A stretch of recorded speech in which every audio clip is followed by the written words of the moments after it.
안녕하세요 여러분, 도키와 미국 주식 채널 것을 환영합니다. 오늘 해볼 종목은 다수의 구독자들 신청해주신 종목으로 바이오내노 지노믹스가 되겠습니다. 이 기업은 1개월 동안 528.57%, 5일 동안 336% 상승한 종목으로 최근 어마무시한 행보를 보여주고 있는 종목이 되겠습니다. 먼저 이 기업이 어떤 일을 하고 있는지 비즈니스 포트폴리오를 알아볼 예정이고요. 그 다음에는 어느 정도의 수익을 벌어들이고 있는지 보여주는 인컴 스테이트먼트, 이 기업의 재무 현황을 보여주는 밸런스 시트, 그리고 이 기업이 이렇게나 많이 올랐는데 과연 저평가인지 고평가인지를 파악해보는 DCF 밸류에이션에 대해서 알아볼 것이고요. 제 생각과 함께 마무리를 해보도록 하겠습니다. 먼저 시작하기 전에 아직 많이 부족한 채널이지만 그럼에도 불구하고 제 채널의 멤버십 가입을 통해 후원해주신 분들에게 진심으로 감사의 말씀을 전해드리고 싶고요. 구독과 좋아요를 통해 제 채널을 서포트해주시는 모든 구독자분들께도 너무 감사의 말씀을 전해드리고 싶습니다. 혹시 리뷰했으면 하는 미국 종목이 있다면 언제든지 코멘트에 남겨주세요. 많이 요청받는 순서대로 자료 수집을 하여서 영상으로 화답드릴 수 있도록 하겠습니다. 그럼 시작하겠습니다. 바이오나노가 어떤 제품을 통해 수익을 내는지 알아보도록 하겠습니다. 이것은 사파이어라는 제품입니다. 이 사파이어와 함께라면 지놈을 높은 선명도와 함께 읽어낼 수 있으며 삭제, 복제, 이동, 그리고 바꾸기와 같은 지놈의 변화를 감지해낼 수 있습니다. 이것을 바로 구조적 변화라고 합니다. 그리고 이러한 변화를 99%의 민감도로 감지해낼 수 있죠. 이것에 대한 과정은 간단하고 자동화되어 있어 병에 대한 리서치를 수행할 때 루틴화 시킬 수 있습니다. 유전자에 있어서 구조적 변화는 다양한 범위의 병에서 존재합니다. 그러한 병의 범위는 알츠하이머와 같은 신경퇴행 질환부터 지적장애, 그리고 다양한 종류의 암까지가 되겠습니다. 실은 최초의 표적암 치료법은 진 퓨전, 즉 유전자 융합을 기반으로 했습니다. 이 유전자 융합은 구조적 변형 중에 하나라고 할 수 있겠는데요. 두 가지 구조적 변형이 치료법 개발 및 암에 대한 이해를 제공한다고 했을 때 구조적 변형이 정확하게 식별되는 것이 중요합니다. 이렇게 식별하는 과정을 수행하기 위해 두 가지의 근본적으로 다른 접근이자 서로를 보완해주는 방법을 사용하게 됩니다. 첫 번째는 시퀀싱이고요. 두 번째는 홀 지놈 이미징이라고 해서 전체 지놈 이미징입니다. Short Read Sequencing 또는 차세대 시퀀싱은 DNA를 짧은 구간 단위로 읽는데 이 단위는 염기쌍 단위이며 150개의 염기쌍 단위로 읽고 있습니다. 그리고 이것은 레퍼런스 유전자와 비교가 됩니다. 작은 변형을 특성화할 수는 있지만 구조적 변형은 수십 개 및 그 이상의 염기쌍으로 이루어져 있어 Short Read Sequencing은 특성화하는 정확한 방법이 아닙니다. 게다가 3분의 2의 유전자는 반복적이며 반복적인 구간에서의 구조적 변형은 전체 유전자 시퀀싱에서 종종 보이지가 않습니다. 사파이어가 구현하는 전체 유전자 시퀀싱은 DNA 구조를 이해하는 데 있어서 완전히 다른 방법을 사용합니다. 사파이어는 500개의 염기쌍에 이르는 구조적 변형을 식별하는 것으로 증명이 되었고요. 99%의 민감도로 유전자 길이까지 식별 가능합니다. 그것에 대한 과정을 한번 설명드리도록 하겠습니다. 먼저 초고분자 DNA는 여러 개의 메가베이스와 쌍이 되어서 격리가 됩니다. 형광물질의 레이블은 효소학적으로 굉장히 긴 분자적 유전자에 부착이 되는데 유전자의 전체에서 발생하는 특정 서열 모티프에 부착을 한다고 보시면 됩니다. 이로 인해 발생하는 결과적인 라벨 패턴은 각각의 섹션에 있어서 유니크합니다. DNA의 길이는 격리 및 레이블 중에 손상되지 않으며 이미징 더 지놈이라는 다음 스텝을 위해 보관됩니다. 레이블된 지놈은 스포이드와 같은 피펫을 이용해서 사파이어 칩의 이동 및 배치가 되며 지놈의 정보를 갖고 있는 사파이어 칩은 사파이어 기계에 들어갑니다. 칩 내부에서는 DNA가 수천 개의 병리열 나노 채널을 걸쳐가며 풀리거나 선형화가 됩니다. 그리고 이미지화된 DNA는 형광 레이블 패턴을 보여주죠. 이러한 이미지 칩에 있는 반복적인 수천 개의 나노 채널에 걸쳐서 반복적인 사이클에 캡처를 함으로써 전체 DNA의 지도를 만들어내는데 필요로 되는 이미지를 캡처할 수 있는 것입니다. 알고리즘은 이미지를 분자로 추출을 합니다. 그리고 바이오나노 알고리즘을 이것을 기반으로 지놈의 지도를 구성한다고 보시면 됩니다. 바이오나노 소프트웨어에 내장되어 있는 수천 개의 구조 변형 데이터베이스를 사용한다면 구조 변형이 된 지놈 시각화를 쉽게 할 수 있으며 필터링 또한 할 수 있습니다. 수천 개의 구조 변형이 된 지놈 샘플을 이용해서 변형된 지놈을 스스로 컨트롤하면서 없앨 수 있고요. 원하는 구조 변형의 지놈들로 추려낼 수 있습니다. 단 몇 번의 클릭만으로 말이죠. 이 모든 게 사파이어 시스템으로 지놈을 분리하고 이미지화된 분자가 있기에 가능한 것입니다. 지금까지 바이오나노가 어떠한 제품을 통해서 수익을 낸지를 알아보았으니까 구체적으로 인컴 스테이트먼트를 통해서 어느 정도의 돈을 버는지 한번 알아보도록 하겠습니다. 인컴 스테이트먼트입니다. 먼저 매출액을 보시면 말이죠. 2020년 3분기 기준으로 2.2 밀리언 달러를 기록했고요. 2020년 2분기 기준으로는 1.18 밀리언 달러를 기록했습니다. 확실히 매출액 기준에서는 좀 더 상승이 나온 것을 보실 수 있겠습니다. 지금 이러한 부분만 가지고는 이 전체 매출액 내부에서 각 사업부에 대한 매출액 기록을 볼 수가 없습니다. 그래서 실제로 SEC 공시에 들어가서 각 사업부의 매출액이 어느 정도 차지하고 있는지를 한번 간단하게 확인을 해보고 가도록 하겠습니다. SEC 공시 홈페이지에서 공개된 매출액 현황을 보도록 하겠습니다. 여기 보시면은 매출액은 크게 Product Revenue 그리고 Service and Other Revenue가 있다는 것을 볼 수 있습니다. 지금 여기서 제가 보여드리고자 하는 부분은 2020년 3분기의 매출액 그리고 2019년 3분기의 매출액을 비교함으로써 기업이 어느 부분에 보다 치중을 하는지를 알아보고자 합니다. Product Revenue는 아까 영상에서 보신 사파이어라는 하드웨어 자체에 대한 매출액으로 2020년 3분기에는 1.58 밀리언 달러를 기록했고요. 2019년 3분기에는 3.16 밀리언 달러를 기록했습니다. 이것을 봤을 때 약 2배 정도의 하드 부문에서의 매출액이 줄었다는 것을 보실 수 있겠습니다. 반면 이 Service and Other Revenue 쪽에서는 2019년 부분에서는 15만 1000달러 그리고 2020년 부분에서는 61만 6000달러로 약 4배 정도나 증가한 것을 보실 수 있습니다. Cost of the Revenue 또한 마찬가지입니다. 2019년 3분기에는 2.2 밀리언 달러의 비용을 들인 반면 2020년 3분기에 하드웨어에 들인 비용이 1.13 밀리언 달러로 줄어든 것을 보실 수 있습니다. 반면 이 Cost of the Service and Other Revenue 쪽에서는 2019년 3분기 때는 13만 7천 달러지만 2020년 3분기 때는 32만 4천 달러로 약 2.3배 늘었다는 것을 볼 수 있겠습니다. 여기 이 Product Revenue가 2배 떨어질 때 이 Product Revenue에 대한 비용 또한 약 2배 가까이 떨어졌습니다. 즉 1대1 비율이라고 볼 수 있는 반면 Service and Other Revenue 쪽에서 2019년에 4배 정도 올랐을 때 그것에 대한 비용은 2.3배 정도밖에 늘지 않았습니다. 이것을 봤을 때 회사는 예전에는 하드웨어 쪽에 집중을 했지만 이제는 매출액 대비 비용의 마진율이 Service and Other Revenue 쪽이 더 높은 만큼 이 Service and Other 쪽으로 비즈니스 모델의 방향을 잡아가고 있다는 좋은 전략을 취해가고 있다고 생각합니다. 그리고 이번에는 Gross Profit을 보여드리도록 하겠습니다. Gross Profit은 매출액 빼기 그 매출액을 만들어내기 위해 들어가는 비용이라고 보시면 되겠는데요. Gross Profit은 73만 6천 달러를 이번 3분기 때 기록을 했고요. 2분기 때는 57만 9천 달러를 기록했습니다. 확실히 코로나로 인해서 2020년 1, 2분기가 많이 피해를 본 것을 보실 수 있겠고요. 점점 괜찮아지고 있는 모습을 보여주고 있다라고 해석이 가능하겠습니다. 그리고 이번에는 Revenue Growth에 대해서 보도록 하겠습니다. 이것은 지난 분기에 대비해서 어느 정도의 매출액이 성장을 했는지를 보여주는 부분인데 2020년 3분기는 2분기에 비해서 85.79%나 Revenue 성장률이 있었고요. 2020년 2분기 때는 4.05%로 확실히 이번 3분기 때 높은 매출액 성장률을 보여줬다고 할 수 있겠습니다. 그리고 이번에는 Gross Margin vs Profit Margin을 보도록 하겠습니다.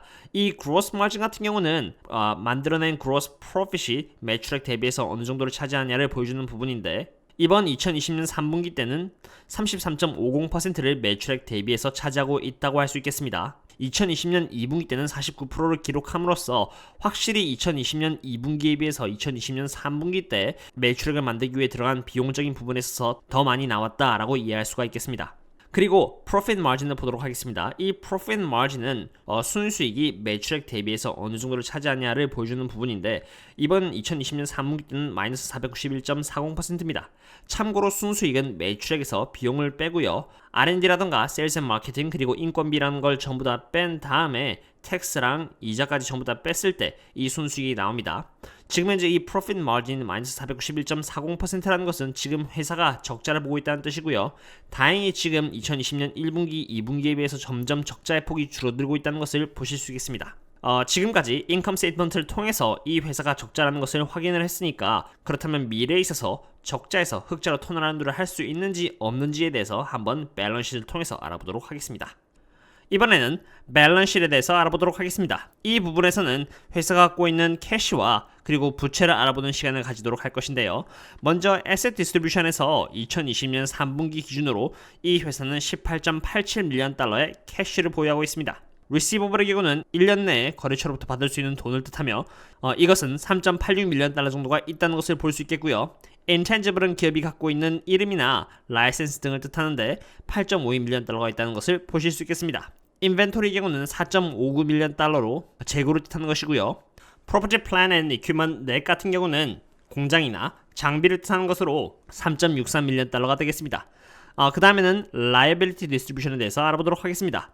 먼저 가장 크게 눈에 띄는 부분이 바로 3분기 기준으로 갖고 있는 Current Debt가 되겠는데요. 이 부분은 1년 내에 은행에다가 갚아야 되는 부채로서 14.24 밀리언 달러가 있다는 것을 볼 수 있겠습니다. 그 다음 부분은 Payable로 5.67 밀리언 달러가 있고요.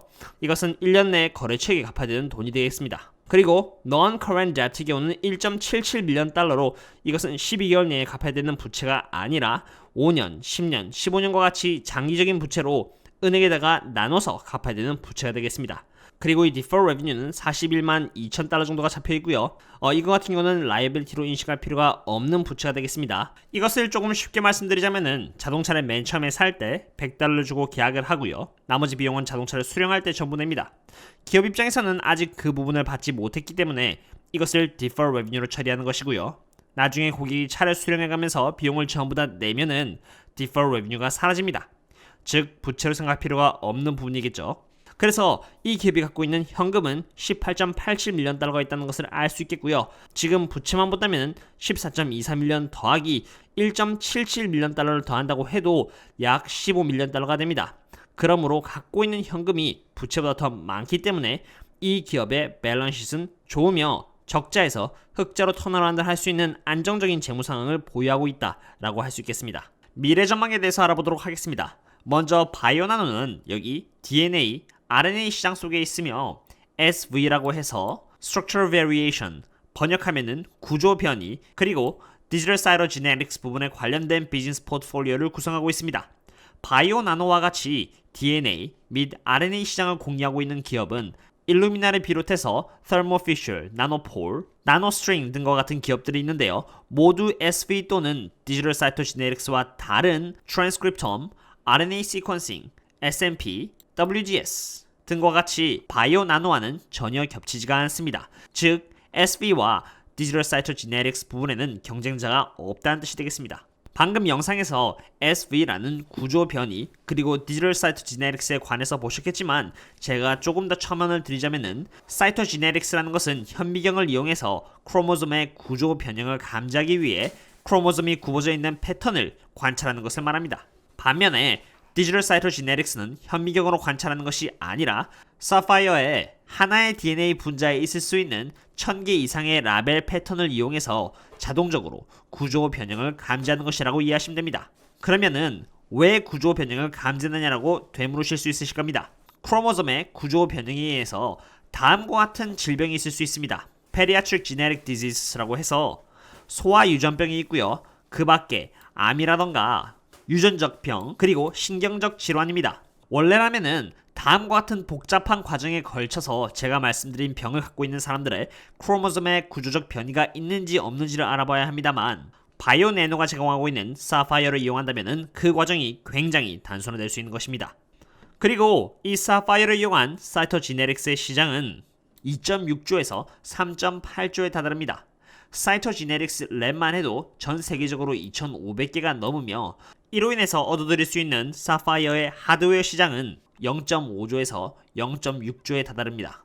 그리고 0.2조에서 0.4조가 사파이어 칩에서 나올 수 있으며 이것은 recurring revenue로 원타임이 아니라 매번 반복될 수 있는 그런 매출액입니다. 굉장히 수익성이 좋은 부분이 될 수 있겠습니다.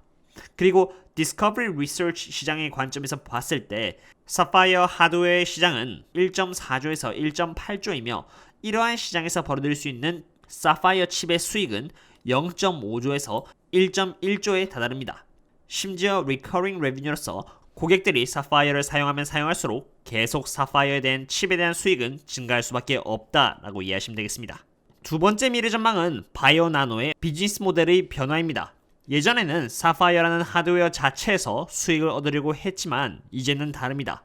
총 다음과 같이 세 가지의 비즈니스 모델을 구성하였는데요. 첫 번째는 고객들이 예전과 같이 15만 달러의 사파이어 하드웨어를 구매하고요. 한 개의 지놈을 분석하는데 450달러를 지불하면 되는 프로그램이었습니다. 여기 두 번째는 서비스 자체에 치중한 상품으로서 일반적인 테스트를 지놈에 테스트하는데 하나당 650달러, 그리고 암의 여부를 테스트하는 데는 하나의 지놈당 750달러를 받음으로써 DNA 구조적 변이를 감지하는 테스트가 되겠습니다. 세 번째는 소유 비용을 원하지 않는 고객들을 위한 상품으로서 사파이어 하드웨어를 무료로 설치해주는 조건으로 고객이 적어도 120개의 지놈을 개당 550달러의 가격으로 6개월 안에 테스트를 해야 하는 상품이 되겠습니다. 이전에 인컴 스테이트먼트에서 보셨듯이 바이오나노는 사파이어 하드웨어를 파는데 치중을 하지 않고요. 이제는 서비스에 관련된 다양한 패키지를 제시함으로써 더 많은 매출액을 끌어들일 수 있는 비즈니스 모델을 갖게 되었다라고 할 수 있겠습니다. 지금 바이오나노는 12월 23일 날 40.40%, 12월 28일 날 25%, 29일 날 50%, 30일 날 57%, 그리고 31일 날 46%가 뛴 종목으로 애프터 마켓까지 하면은 30%가 추가로 올라 4달러까지 급상승을 한 종목입니다.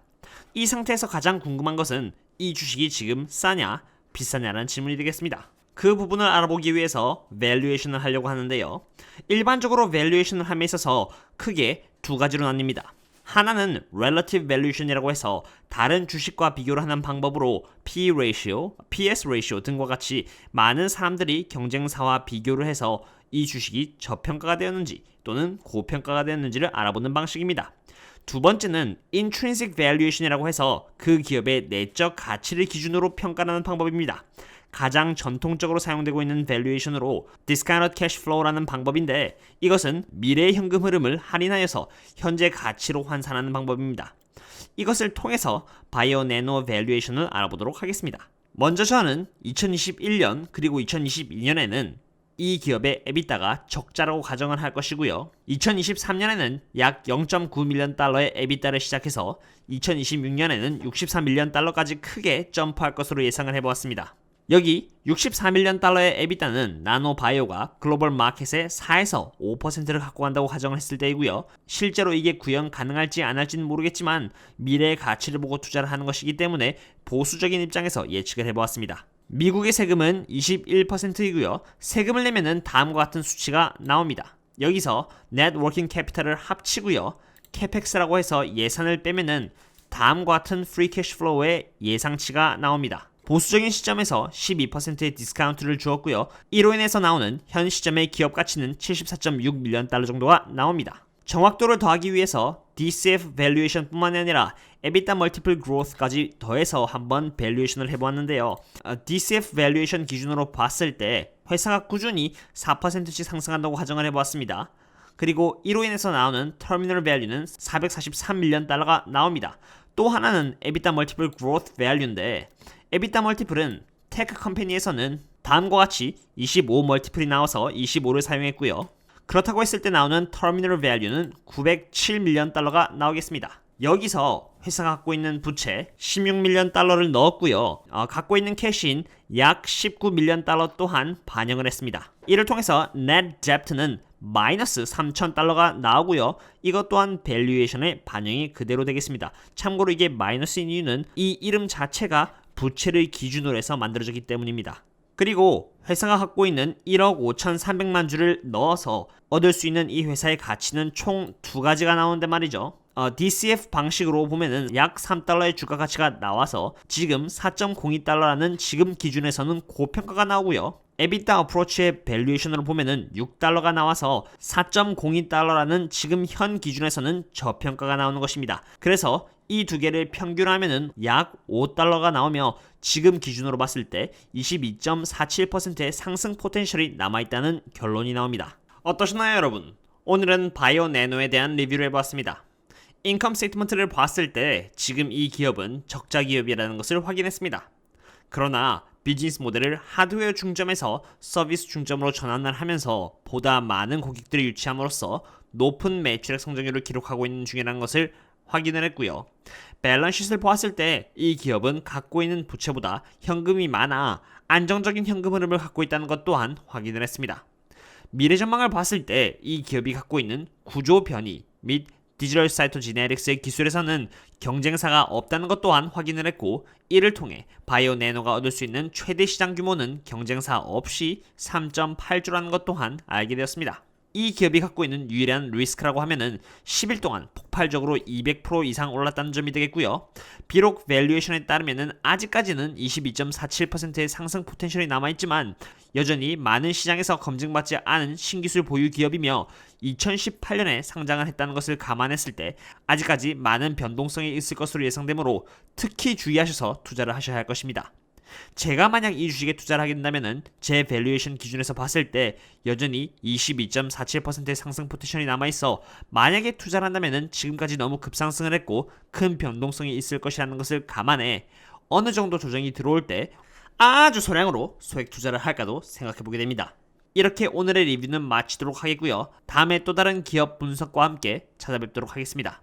구독자 여러분들, 지금 날씨가 많이 추운데 건강 챙기시고요. 또 다음에 뵙도록 하겠습니다. 그럼 see you later.